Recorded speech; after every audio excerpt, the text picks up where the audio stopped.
or data, the operating system for modern media. Dear listener, hello. Today, a very special guest, someone I've been wanting to talk to for a while. And guess what? She has a book out. It's Warts and All. And I'm going to talk to Robin Bailey in a sec.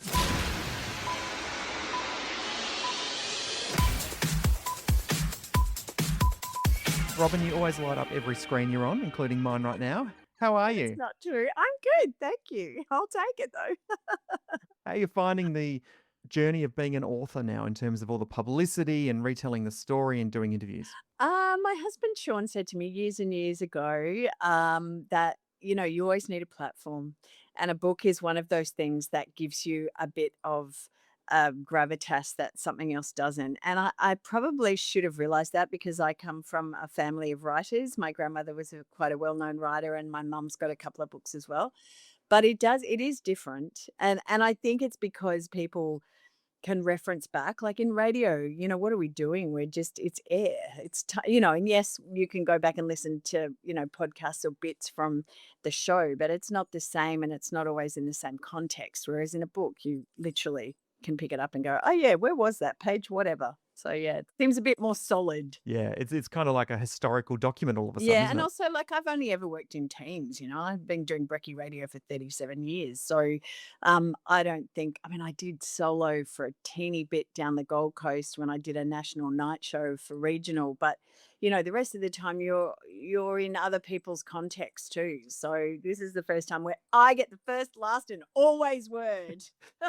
You've got the in and the out. I That's it. have. I'm going to talk a little bit about radio because obviously people to this podcast will be interested in the radio side of your journey. But just a quick couple of things on the book. It's called Flamingos Aren't Born Pink. And it's really about this journey of life makes you, you don't sort of make your life. Was the title easy to come up with? I wanted something quirky. I didn't want it to be like sort of radio-fied. I think this book is much more about, yeah, as you say, my life. Yeah. I did a kids science show way back in the day for Channel 9 when I was working in Adelaide at SAFM, and then it turned to Triple M, blah, blah, blah, like KAFM, that's right. Then it turned to Triple M. I've been all over the country, my friend.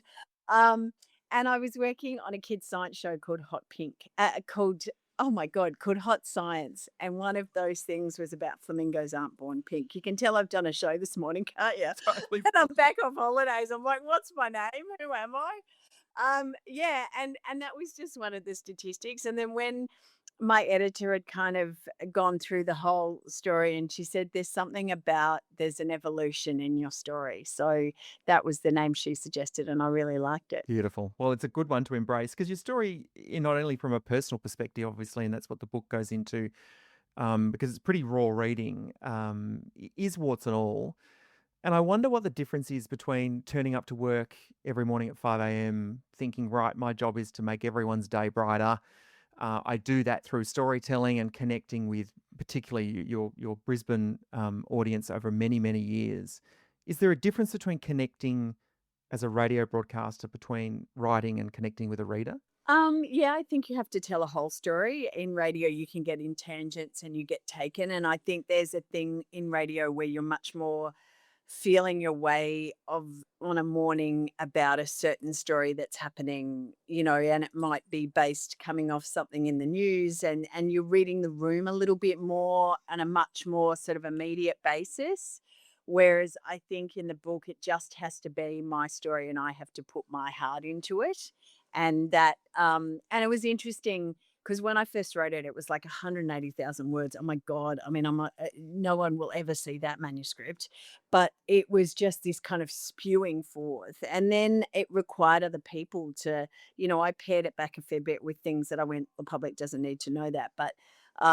And then it just was taking other people and them going, okay, this is an interesting thing for a reader. Because, when you're on air, or for me anyway, I get a sense, there's this time when you are storytelling where the magic happens. And I first learnt it with Jamie Dunn. Jamie Dunn was the greatest storyteller. He could take the smallest idea and weave it, and you'd follow him. And I got to sit next to him for 10 years and really learn the craft of storytelling. And so I think that is very different to radio because you've got to have an out, right? And you've got to have a time frame, and you've got to have your co-host coming with you. You have to firstly sell them on the idea that they're actually engaging with you and not taking you somewhere else. Whereas in the book, it is this kind of story that you hope, and it's got to be woven through. Like you got to keep people turning the page. So I can't do the tease forward. In 15 minutes you will read this. That won't work. You can't go to the traffic. You've got to keep moving. No, I can't. I'm glad you brought up Jamie because I want to ask you about a few men in your life. You've got quite a few men in your life, and you always have. Jamie's passing recently, I think hit a lot of people by surprise for people who didn't know him as well. You knew him very well. How did you feel about it when you heard the news? I was shocked, but I shouldn't have been. I knew he was really unwell, and I'd only been like Jamie was one of those people, if he liked you, he loved you. If he didn't like you, he hated you. And he would remember the hate from like decades previously, right? So, and he'd sent me this Yes. beautiful Lego flamingo to build with a note. And Jamie's notes always had a self cartoon of him at the top. And, I think he said something along the lines of, writing a book's a really big deal and you should be super proud of yourself. And so I'd kind of had that contact with him, and I'd put a post up on Facebook, and I'd sent him a really nice note which he never replied to, which was very Jamie. Like I texted him.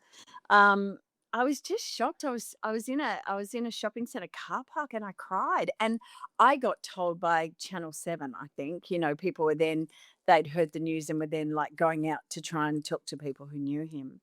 And I immediately contacted his wife Marie, and Hmm. just it's such a shame. Like he was such a great, and whenever I talk about Jamie, I talk to Ranger Stacey about this. She's probably a little more magnanimous than I am, but I'd go, he's the lovable rogue, but he was such a bugger. Like, I mean, the man would, money was everything. He would find a way to turn a dollar, um, and yeah, and he kept every dollar he ever made. I remember someone paid him for something $20 and he goes, "Well, that's gone on the house." And I'm like, "Which one, dude? You've got 10 of them in Paddington." Um, but he was very generous with kids. The Royal Children's Hospital up here, which we did for 10 years, we raised millions and millions. And that's because he had his hand up that puppet's butt, and he was, walking from bed to bed and really making kids feel heard, seen, loved, but then he was the bastard that if you crossed him, he'd never forgive you. So there we are. They're all the sides of the personality. Did he get Yeah. a chance to read a draft or the book? No, no, he didn't. And I've sent it to, Marie, he pre-ordered it. That's right. Oh, And when we came back, like when we got sacked at the end of last year, and when we came back and he did this farewell thing because when you do the great hurrah and say goodbye, and they spoke to Jamie, and Jamie came on as aggro and said, I felt so sorry for Robin that I've even forced myself to pre-order her book. So I know that Marie's got it, and she will read it, but no, he didn't. And he's in it, of course. And so Skip, and like we're on a 28 share in Brisbane. I yeah. mean, okay, so we're left radio stations. Like let's be clear, but we dominated. Like everyone knew what we did on the radio because everyone was listening in that commercial space. So it was a very formative time of my life. I had my three kids, or two of them, when I was on air with Jamie. And I remember Finn, my eldest, when I brought him in to show, Jamie and Skippy, and he was like 6 weeks old. Finn reacted to the sound of Jamie's voice because he was so used to hearing it in vitro. And Jamie just thought that was the greatest thing ever. And he was like, "Yeah, my his father." I'm like, "No, mate, No. you might look short and bald, but no, you're No, not." no hope of that one. I want to come back to your boys, your three boys in a sec, but a couple other boys in your life, Kip and Corey.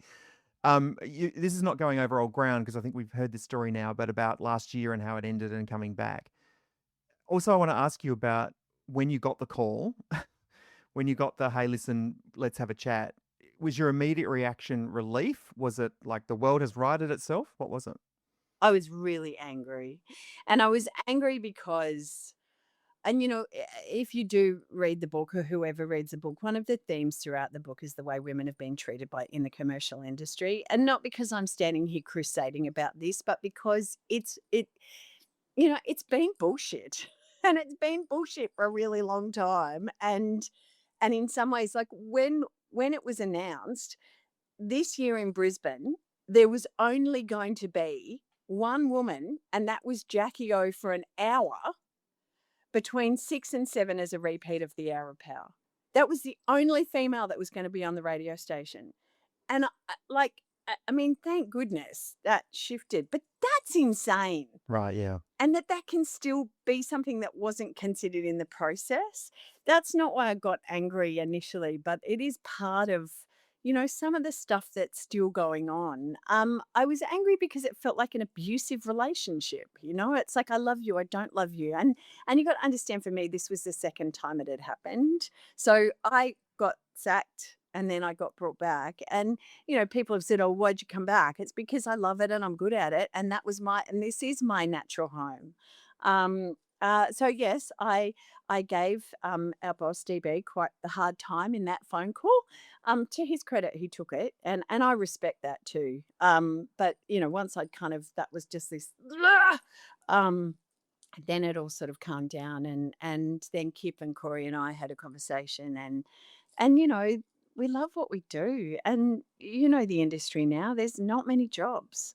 So if someone's going to say you can come back and do something you love, yeah, I'll take that, thank you. Well, one of the themes throughout the book is grief. Not necessarily dwelling on grief, I didn't think, but more around the fact that this is a way to how to live when things fall apart. And I think one of the names that I'm going to bring up, and I hope you don't mind me bringing up, that is well known in the industry, is Sean Pickwell, Mm. who was your husband, and you got married, and then within 12 months he'd sadly passed away.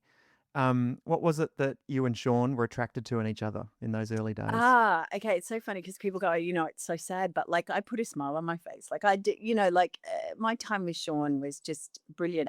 He was my boss at Fox FM when I was I was a producer for Grubby and Dee Dee, and I wasn't even like, I was kind of like a really, really, really junior producer. And he was one of the people just, I mean, we only worked together for about 3 months, but it was at a time when Austereo were really looking for new talent, and there was an opportunity to be sent, and you could either be sent to Canberra, Darwin, and I got an opportunity. Oh, Tassie, of course, that's where I went. And I went to I he helped me get this job in Hobart, and I got them put on air, and like a lot of amazing things happened because of Sean. And it was like, as I said, 3 or 4 months, and then we re-met, 20 odd years later. His relationship had broken down with his wife, and I was 12 months after Tony had died. My boy's dad had died from suicide. So, and I was not looking for a relationship, but this big bear of a man, because he was like 6'7", came out at a concert that we were doing. He was there with the promoter, and I was on stage introducing the Australian acts. And he was like, Robin, and just this massive bear hug. And then we just started to talk, and he was quite persistent. Um, and, we just had a connection at a time that I was really sort of lost in everything. And he lived in Sydney and I lived in Brisbane. And it was a very slow burn because my kids had already been through enough. And it took me a long time to work out even if I wanted a sort of relationship with him. But, Shawnee was just such a powerhouse for my confidence. And he did say, because he was always behind the scenes, right? Like he was a content director and promotions and all that stuff. And I remember when I got sacked the first time from ARN, and I went to Triple M, and he was helping with the contract negotiations, and then me coming back, although that happened after he died. He's like, oh, I never had any idea how tough it was for talent. I'm like, oh my Oh. God, you've been doing this how long? So, I think I was still teaching him to the end. Oh, yeah. Well, and I think many people can relate to, you knew him intimately, but his warmth, the bear hug is the manifestation, but a good-hearted person, and still sadly missed by many in the industry, not only for his professional experience, but as a person. He was a great guy who I knew very briefly, so I can't claim any sort of He took a huge amount of pleasure in promoting people to be the best in an industry he loved, and I think that's a rare what a legacy. yeah. Yeah. All right. So finally, to your boys, I've got a question from Spencer Housen. Actually, Oh, hello, Spencer. Spencer said you must ask Robin this. You must ask Robin this question. So with Finn, Lewin, and Piper, I can imagine the day to day of they grow up with you on the radio. So it's not like I mean they were sort of born into a royal family. Like you're born into a family, you don't get a choice. This is what Mum does. Mum goes on the radio and talks about stuff. But in terms of the book compared to radio, was there any hesitation on their part? Because they also wrote chapters. Did they hesitate on any detail? Did they think, oh, Mum, we're happy with you saying I, forgot to do my fly up on the radio, but this detail in the book is a bit too much for us? No, it's interesting. Yes, they did. So they didn't read my manuscript.